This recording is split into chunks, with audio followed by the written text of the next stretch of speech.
자, 여러분 그 영상을 이제 오랜만에 올리게 돼서 미안하네요. 그 11월 달 10월 달에 이제 수학여행 갔다 오고 나서 11월 달에 선생님이 이제 중국도 갔다 오고 그다음에 이제 학생들과 이제 우리 1학년 학생들과 함께 골든벨도 다녀오고 DMZ도 다녀오고 갔다 오니까 이제 수능 준비도 하고 그다음에 그런 와중에서 이제 수업도 선생님이 좀 많이 들어가서 이제 수업도 밀린 수업들도 좀 많이 하고 그 다음에 수행평가도 이제 같이 하고 뭐 이것저것 하다 보니까 선생님도 이제 뭐 바쁘다는 핑계로 영상을 많이 11월 달에 못 찍어줬는데 12월 달이 내일이긴 하지만 그래도 11월 달이 가기 전에 그래도 영상은 올려줘야 여러분이 혹시나 수업을 빠진 친구들도 영상을 들을 수 있고 또 수업 시간 때 여러분 늦게까지 공부하니까 피곤해서 좀 잤던 친구들도 영상을 보면서 공부할 수 있고 그 다음에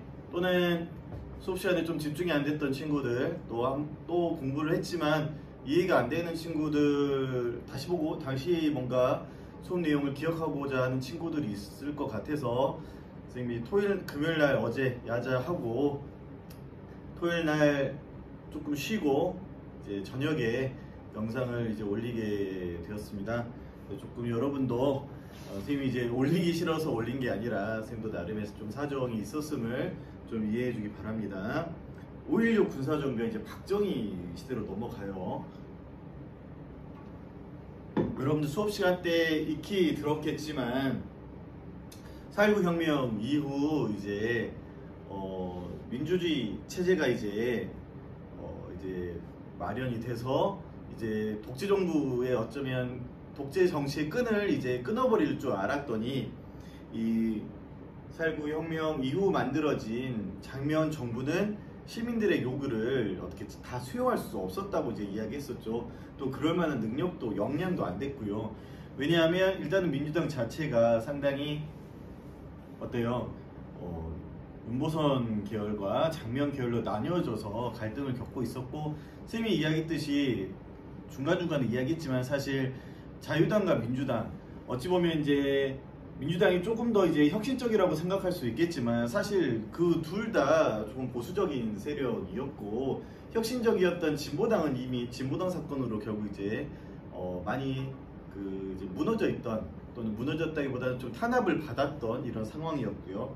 그러면서 이제 각계각층의 시민들이 요구했던 진보적인 요구를 결국 장면 정부가 제대로 이제 대응할 수는 없었고 다 수용하고 그거를 이제 받아들여서 사회를 더 발전시키기에는 영역이 좀 부족했었던 것 같아요. 그러면서 사회가 많이 혼란스러웠던 상황이었고 그 다음에 특히 이제 대학생들이 중심이 돼서 이제 남북 학생 회담 또 이제 요구하면서 그 개최제의도 하면서 상당히 진보적이고 이제 또 이제 통일 측면에서는 평화 통일까지 이제 이야기하는 이런 상황이었거든요. 이런 상황에서 이제 장면 내각이 군대 축소 계획을 이제 발표하게 됩니다. 그러면서 또 민간에서도 아까 말했듯이 평화 통일에 대한 움직임이 일어나게 되면서 일부 군인들은 이러한 어떠한 상황에 대해서 상당히 부담을 느끼게 돼요. 그러면서 결국 박정희를 비롯한 일부 군인들이 어때요? 장면의 군대 축소 계획, 그 다음에 민간의 통일운동에 대한 불만을 바탕으로 사회혼란과 갈등 해소라는 명분을 토대로 뭐예요? 쿠데타를 진행했죠. 이게 5.16 군사정변입니다. 쿠데타라는 것은 이제 일부 세력이 이제 무력 등의 어떤 비합법적인 수단으로 이제 정권을 빼앗는 것을 이야기하고요. 박정희는 혁명 공약을 발표하고 국가재건 최고회의를 이제 만들어요. 그러면서 권력을 장악했고요. 자, 그 결과는 결국 4.19 혁명 정신의 부정과 민주주의 탄압으로 이제 나타나게 됩니다. 보실까요? 자, 모든 정당과 사회단체가 이제 해산이 돼요. 그러면서 박정희는 국가의 어쩌면 정보를 싹 이제 틀어 잡고 이제 그 권력을 이제 더욱더 이제 강하게 장악하기 위해서 뭘 조직해요? 자신의 이제 오른팔이었던 이 쿠데타를 기획했던 김종필을 이제 수장으로 앉혀서 중앙정보부를 이제 조직하게 됩니다. 그러면서 정치인이나 각계의 주요 인물들을 이제 통제하고 감시하고 또 군사정부에 대한 비판적인 언론을 탄압하는 이제 역할을 하게 됩니다. 자, 박정희는 정권이 안정된 다음에 어때요? 이제 아주 현명한 또는 국민들의 지지를 받는 신망 있는 민간인한테 권력을 넘겨주기로 약속을 했습니다. 그래서 정변 당시 약속했던 민간 정부로 이제 권력 이양 시기가 이제 다가왔는데 어땠어요? 박정희 선생님이 수업 시간에 이야기했던 것처럼 권력을 넘겨줬나요? 그쵸, 권력은 한번 잡으면 넘기기가 쉽지 않죠. 그래서 어때요?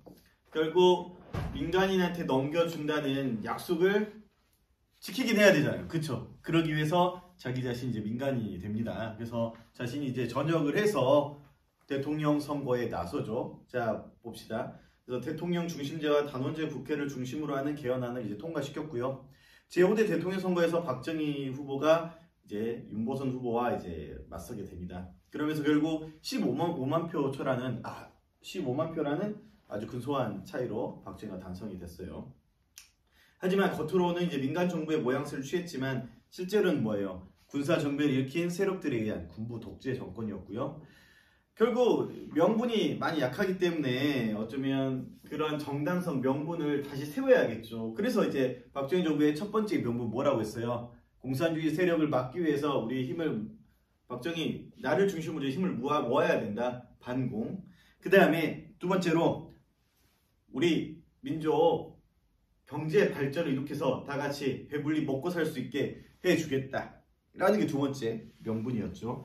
근데 반공은 어쨌든 북한에 강력히 맞서는 상황에서 이제 반공이라는 명분은 지켜줄 수 있다고 쳐도 두 번째 명분이었던 경제발전이라는 명분을 지키기 위해서 또는 이것을 실현시키기 위해서는 상당히 많은 뭔가요? 물적 자원이 필요했죠. 이러한 물적 자원들, 그 다음에 자본이 필요했기 때문에 이 경제 발전 자금을 이제 마련해야 했어요. 그런데 문제는 뭐예요? 우리나라가 이 당시에 상당히 세계 최애 빈국이었던 상황이고, 선생님이 말했듯이 뭐예요? 돈이 없고 자본이 없기 때문에 외국에서 외자를 이제 유치하고 자본을 빌려와야 되는데 어때요? 돈은 선생님이 항상 이야기했듯이 뭐예요?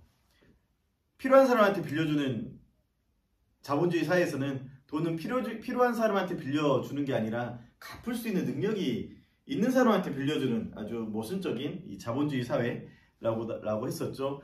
그렇기 때문에 우리나라에게 돈을 빌려주는 나라는 우리나라의 신용이 많이 높지 않았기 때문에 빌려주는 나라는 많이 없었던 상황에서 어때요? 결국 미국은 소련과 중국이라는 사회주의 세력을 막기 위해서 한미일 연합체제를 만들려고 했고 그 과정에서 이제 일본의 자금을 우리가 이제 받고자 했었습니다. 그런 상황에서 결국 경제발전 자금의 필요성, 미국의 한일 국교 정상화 요구라는 어쩌면 원인을 이러한 배경 속에서 결국 일본과 국교 정상화가 추진이 됐고요. 하지만 일본 지금도 우리에게 사과를 하고 있지 않죠. 손해를 입힌 사람한테 사죄에 대한 어쩌면 배상의 측면으로 주는 배상금 아직도 우리에게는 지급되지 않습니다. 그래서 배상금 문제, 그 다음에 일본과 우리나라 영토 문제 심각하죠. 무슨 문제예요? 독도 문제. 그래서 배상금 문제와 독도 문제에 대한 양측의 의견 대립이 심각했던 상황에서 어쨌든 경제발전 자금을 마련해야 했던 한국, 그 다음에 한국과 이제 국교를 수립하면서 보다 더 동아시아에서 세력을 키우고 그 다음에 경제적으로 이제 더 발전하고 싶었던 일본, 역시 한미일 공조체제를 마련해서 동아시아에서 소련, 중국과 같은 사회주의 세력을 막아내려고 했던 미국, 이 세 세력의 어쩌면 니즈는 결국 한국과 일본의 국교 정상화를 필연적으로 요구했었죠. 그래서 결국 어때요? 중앙정보부장 김종필과 일본의 외무대장 오이라는 합의점 찾지 못했지만 어쨌든 합의를 해요. 이건 이제 공식 문서가 아니고 둘 사이에 있었던 비밀 문서에 나와 있습니다. 이게 김종필 오이라 메모예요. 이 소식이 당연히 시민들한테 알려졌고 어때요? 일본한테 사과도 받지 못하고 돈만 어떻게 받아가는 굴욕적인, 어쩌면 돈을 구걸하는 굴욕적인 외교라고도 생각할 수가 있죠. 그런 상황에서 결국 대학생들은 한일회담 반대 시위 전개합니다. 이게 6.3 시위예요. 자, 그러면서 이 6.3 시위에 대해서 박정희 정부는 휴교령과 계엄령을 선포하고 이제 시위를 이제 진압했습니다. 박정희 정부 시기 때도 마찬가지고 이승만 정부 시기 때도 반정부 시위는 4.19 혁명 때 이승만이 이야기했던 것처럼 뭐예요? 반정부 시위에 어쩌면 시위에 대응한 정부의 어쩌면 대응은 그 반정부 시위 문제를 왜 이 시민들이 이 문제를 제기하는지가 거기에 초점이 아니라 이 반정부 시위의 뒤에 누가 있었다, 사회주의 북한 뭐 빨갱이들이 있었다라는 식으로 이제 이 반정부 시위를 탄압하려고 했었던 게 계속 보이죠. 이때도 마찬가지였습니다. 정부는 학생운동에 대한 탄압을 강화시키기 위해서 무슨 사건을 만드냐면 인민혁명당 사건을 만듭니다.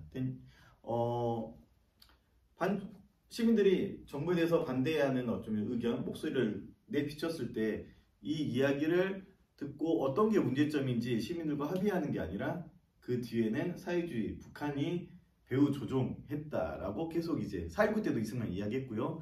지금도 이제 그렇게 이야기를 하면서 계속 이제 또 다른 사건들을 이제 만드는 상황까지 나가게 된 거죠. 그래서 실제로 60년대, 70년대에 간첩들이 이제 뭐 북한이 많이 파견했을 수도 있지만 수많은 간첩 사건들이 일어나고 그 사건들은 많이 이제 조작된 사건들이 많거든요.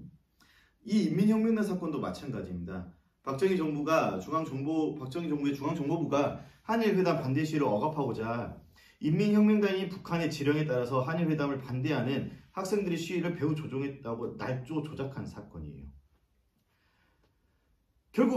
그러면서 결국 박정희 정부는 한일협정 체계를 강행해서 결국 일본으로부터 경제 개발 자금을 획득했고요. 그 영향으로 어때요? 일본 오는 날까지도 일본군 위안부, 그 다음에 강제징병 및 징용 피해자와 독도 문제에 대한 공적인 사과와 배상을 하고 있지 않습니다. 그러면서 결국 이렇게 받은 이제 일본으로부터 받은 돈을 바탕으로 이제 결국 경제 발전을 하는 어쩌면 하게 되고요.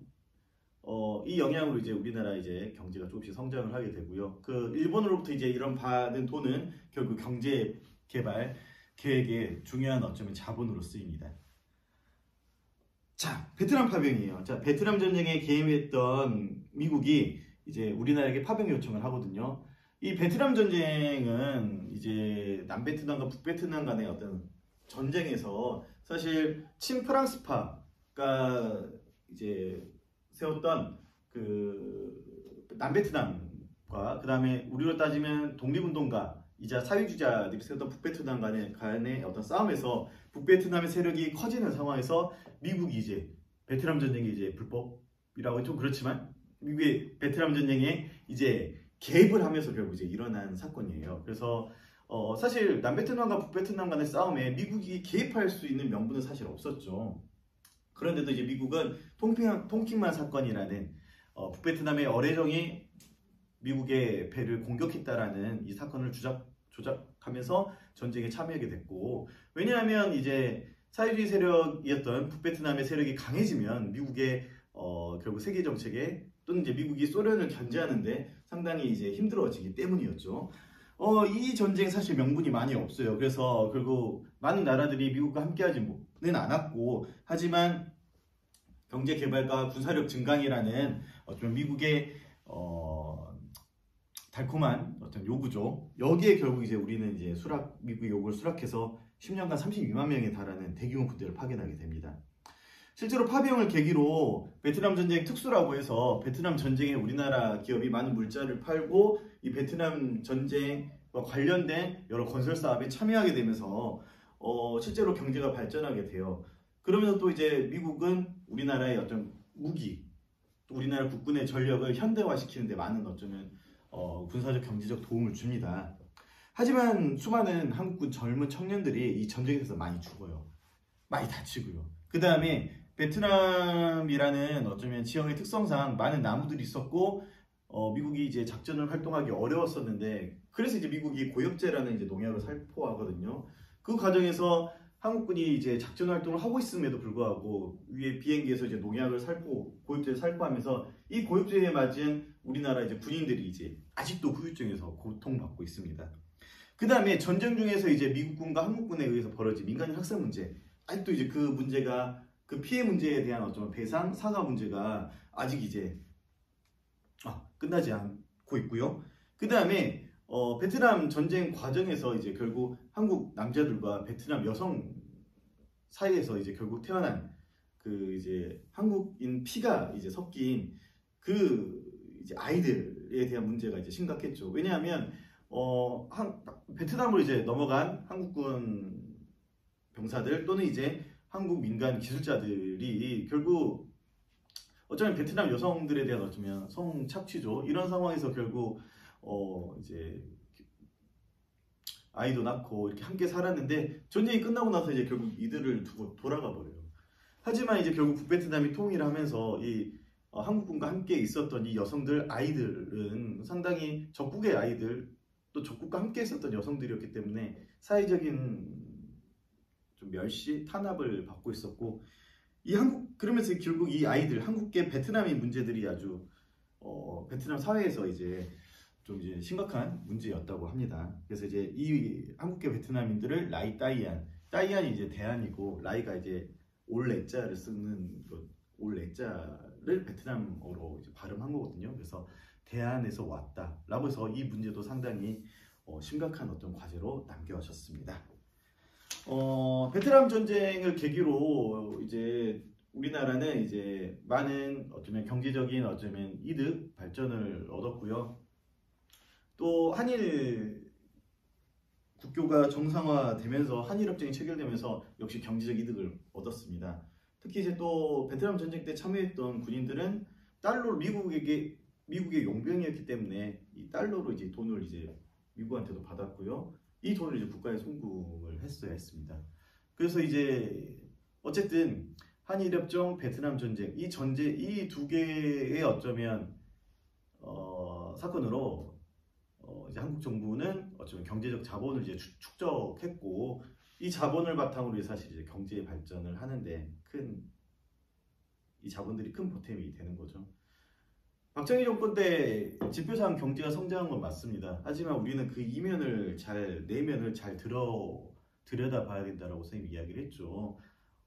그 이면 속에는 일제강점기 때 끌려간 소녀들의 눈물, 피, 그 다음에 어때요? 또 강제징용으로 끌려간 노동자들의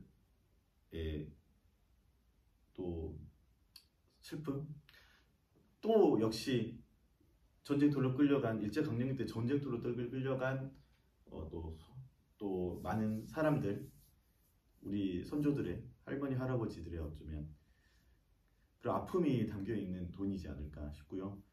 또 베트남 전쟁 돈을 벌기 위해서 또는 베트남 전쟁에 어쩌면 끌려간 이 당시 또 우리들 여러분들 큰아버지 정도일까요? 선생님 큰아버지도 베트남 전쟁에 참전하셨는데 이 청년들의 어쩌면 피 2억 마일리 베트남까지 동남아시아까지 가서 작전을 수행하면서 고엽제 피해도 받고 생사를 정말 걸고 싸웠던 이 청년들이 어쩌면 피로써 결국 이제 경제 발전이 이루어진 거잖아요.